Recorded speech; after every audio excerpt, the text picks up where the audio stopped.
Hello. I don't know why I decided to start recording before I was ready, but whatever. So, first day in a while where, as far as I know, nobody's sick. Hayden's dropped off at daycare. Link is relatively distracted downstairs. I just changed my desktop to this picture of Lady Dimitrescu from Resident Evil Village, and I just noticed that there's like weird patchy things on her skin that I never noticed. I guess because I was always too busy running away from her. Anyway, I yeah, so I went to a comedy show last night. It was another one for Chris Ettrick, who is a Portland performer who also does pole dancing classes and stuff, and I had met them years ago at the Portland Slut. What is it called? Slut Talk. There you go, Slut Talk, which was basically the third, what would have been the third Slut Walk, feminist protest. They did it as a benefits stand up show instead because there had been a lot of threats of violence from Proud Boy and stuff like that. And they were one of the performers, and I talked to them after the performance or whatever, and they were pretty nice, and we took a picture where we both had our like shirts down, and they algorithmically look male, and so we took our picture and we both had our nipples exposed, and I took the picture and I covered our both of our, all four nipples up with a very obviously, fake like squiggle brush with fully opaque, bright orange censorship or whatever, and I had it as like my Twitter bio pic and my Instagram pic and stuff like that for years, until all of a sudden it got banned as showing nudity, even though it's clearly censored out, whatever. And then a couple weeks ago, I've been slowly trying to get to know Portland performers, drag queens, sex workers, strippers, stuff like that, to have interesting people to interview. But it's awkward, it's hard because a lot of them, I don't know, it's hard to get to know people who have their own followings and stuff, because I don't know, I guess it's different for everybody, but I always say that I'm really afraid of people thinking that I'm like just trying to use them, and I don't approach and try to talk to people if I don't like them as a person. So, if I egg yolk, if I do talk to of course I didn't bring a drink up here with me because I did not plan ahead. So if I talk to a performer or whatever, I have to actually have liked their material or who they seem like they are as a person. Anyway, so I tried to started to get to know them, and I went to a comedy show of theirs a couple weeks ago, after seeing them advertise it on their Instagram, and it's pretty good. I think I probably vlogged about it. Yeah, I did vlog about it, and then I actually was able to get Matthew to go down with me at that show, which is very weird because he basically never wants to leave the house. And then we went to a gay club afterward, and it ended up being a pretty fun night. Again, I'm sure I already vlogged about it. But the one last night, I went to by myself, and I told/asked Matthew days before yesterday, like, hey, is it okay if I go to this thing or whatever? He's like, yeah, sure. Why are you asking me? I'm like, because obviously if I just went, you'd be mad. And then yesterday he decided to take a really, really, really, really long nap. And I was thinking the show was at 8 for some reason, and then I belatedly realized it was at 7. And so at like 6:15, I woke him up and was like, I'm sorry, I really have to go. I actually wasn't trying to wake him up. I was just going into the bedroom to get a change of clothes because I didn't have time to dress up or anything like that. But like, I think I wasn't even wearing a shirt. So I went to the bedroom to get a shirt, and he woke up, and I was like, Dad's watching the kids, like, I do need to ask you to put them to bed because I'm going to be gone at the show or whatever.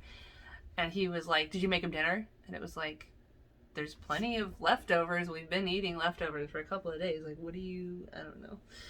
Anyway, I don't know. I don't want to go into it, but yeah, he was just, oh, I didn't plan on you, because I was like, I didn't expect you to be taking a nap, so I'm a little like discombobulated, like not prepared as much as I went. Like, oh well, I didn't know you were going to sleep until noon, and it was like, first of all, I didn't sleep until noon. I slept until 10:30, I think, and also, I asked him. I was like, I want to make sure I'm well rested for the show tonight, because I had planned to go to the show and then maybe hang out a little bit, hopefully, schmooze with some of the performers or whatever. And also, like, he has this thing, again, I've ranted about this before, but he has this thing where, like, if the kids are up, he feels like he has to be up. Like, we both have to be up, and it's like the kids wake up at 5. Like, no, you don't. Like, you already insist that I have to, don't lock their room and let them have free reign of the house, which means they're always finding scissors and X-Acto blades and marshmallows and burning holes in plates because they tried to make their own eggs in the microwave and all this other crazy shit, but King Matthew wants the door open. Anyway, yeah, whatever. So, I went down to the show, and it was at an official comedy club I'd never been to called Helium Comedy Club. And when I first walked in, like, the entranceway is kind of weird. You have to, like, go in down these not tunnels, but hallways or whatever. And then when you get to the actual room, it's pretty nicely set up. And I was like, oh, this is kind of nice.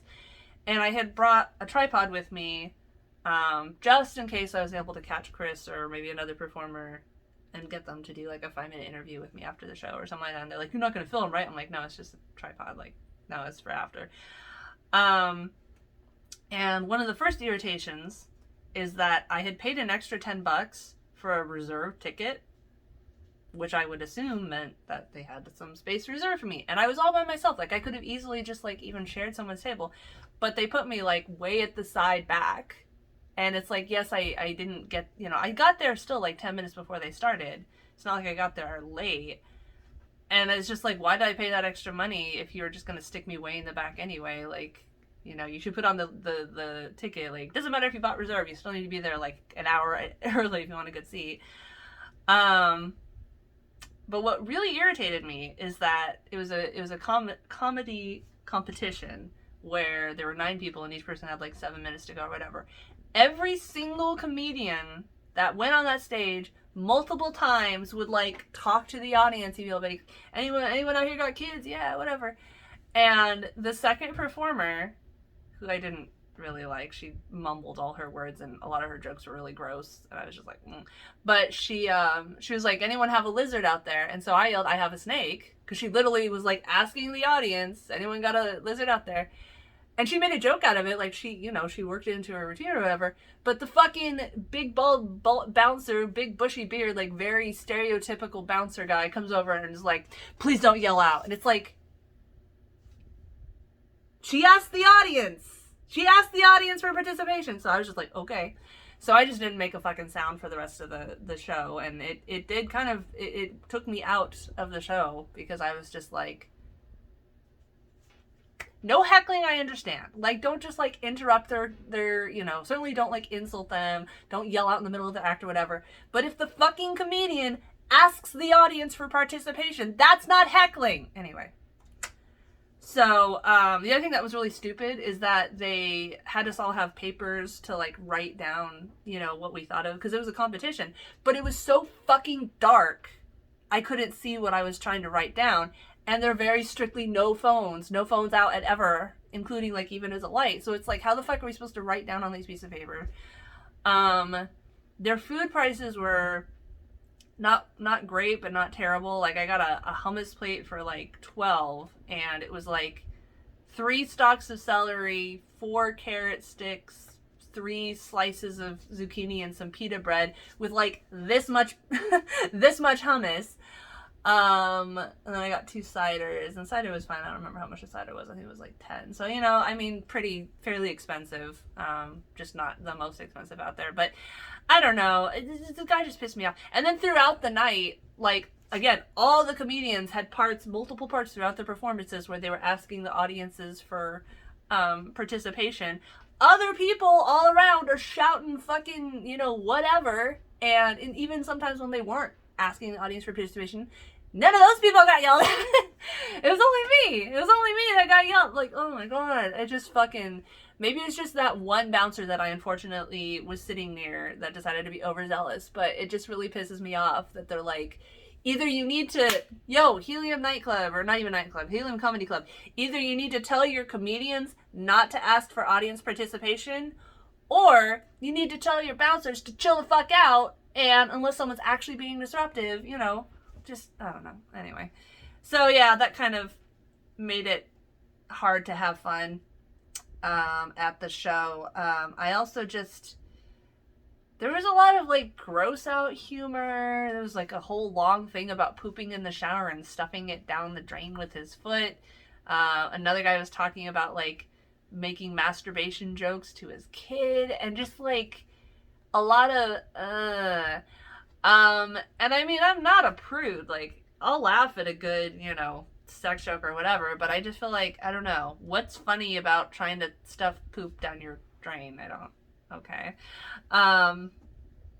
There was one little old lady that went out, and her shtick was that she, like, swore a lot and talked about sleeping with a lot of men, which is like, great, cool. I mean, that's kind of novel, but that was like all her jokes were just about, haha, I slept with a lot of men. Also, I say fuck a lot. And it was like, that's like a one-trick pony. I don't know. As a competition, okay? My feedback. Anyway, so I did my best to write down some of my thoughts on that paper. Of course, it being fucking dark as shit. I don't know if anything of what I wrote was even eligible. And the person that I was there to support, Chris Ettrick, went first out of 9.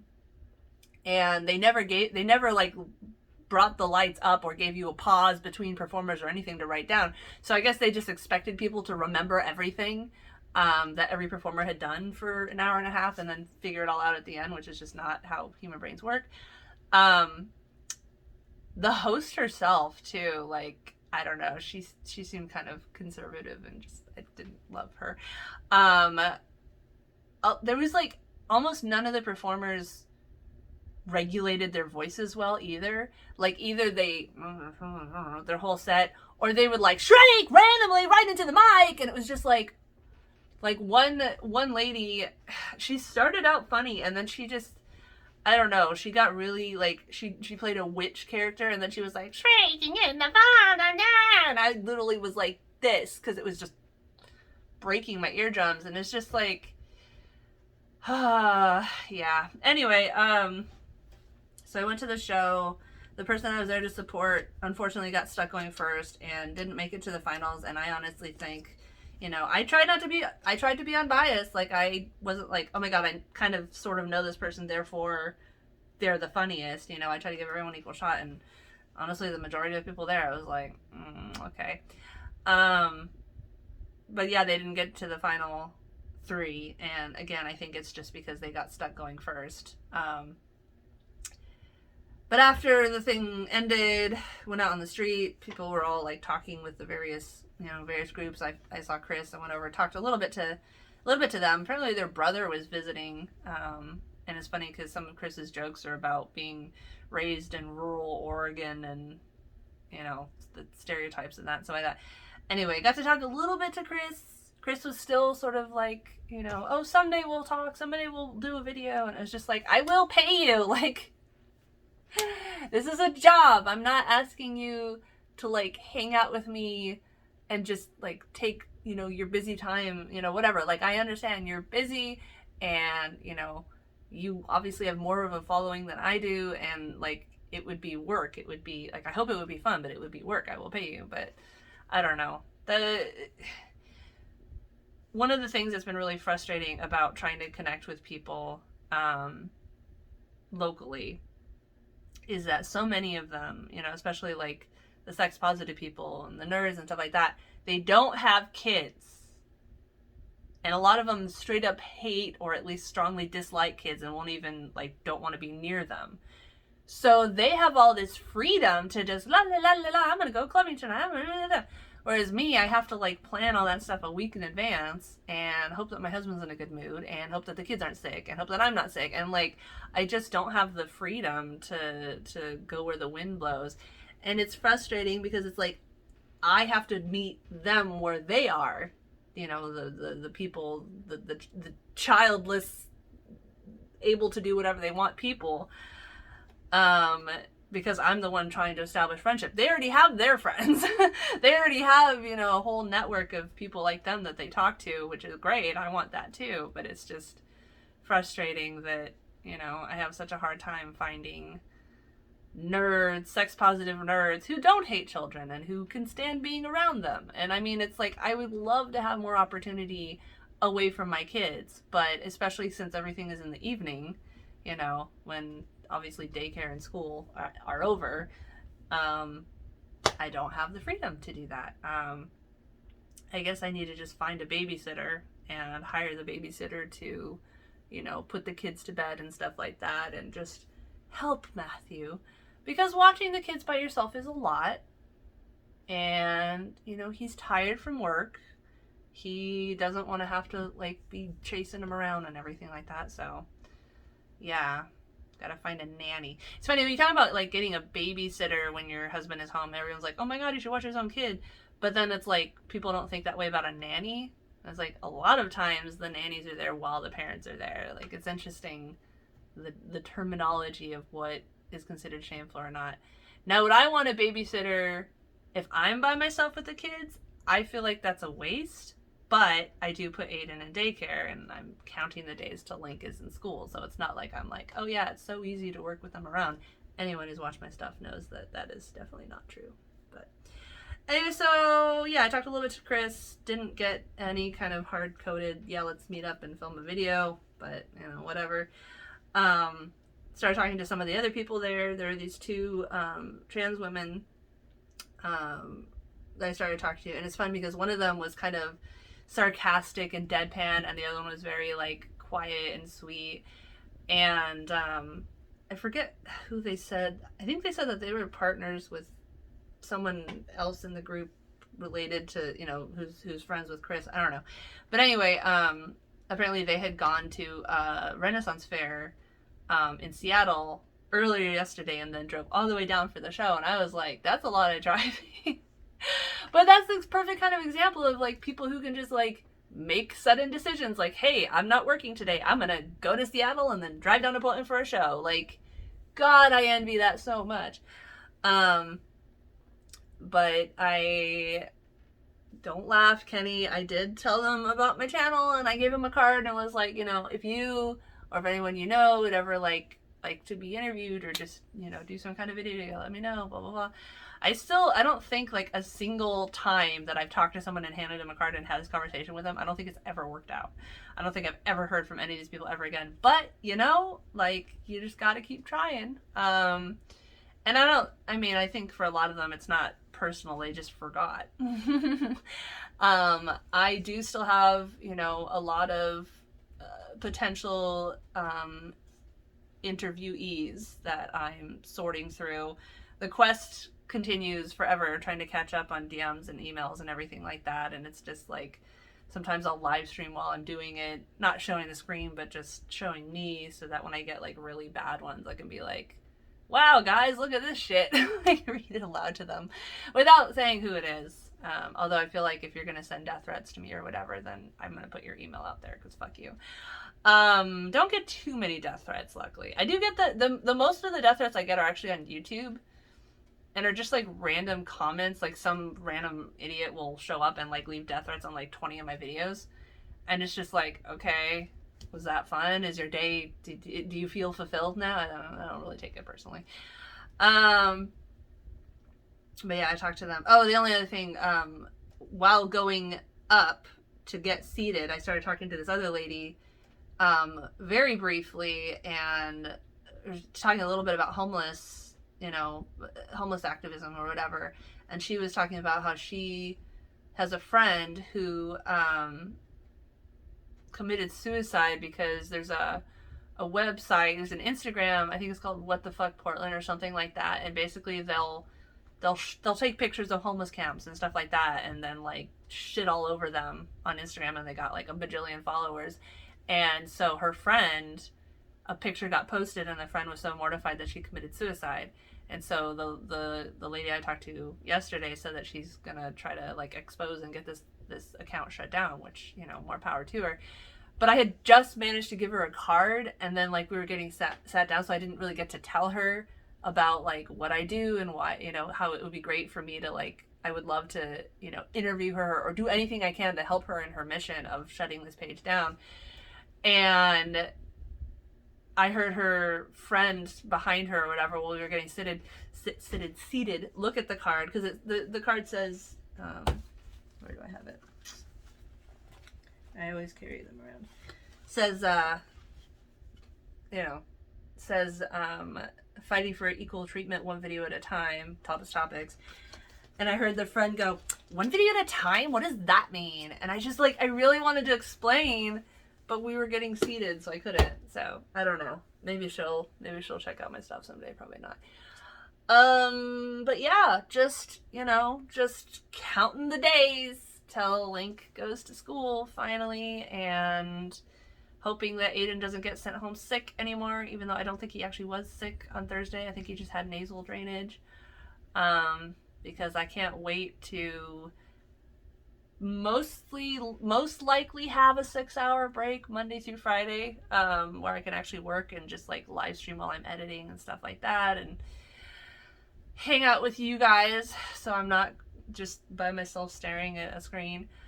And, you know, do more behind the scenes stuff and everything like that, figure out how to set all that up. I don't know, I'm just like treading water, waiting for Link to be back into school, and praying that Aiden doesn't get sick, and that we, you know, my dad keeps getting his Social Security so we can pay for Aiden's daycare with it, and just, But yeah, I gotta start making some fucking money at this shit.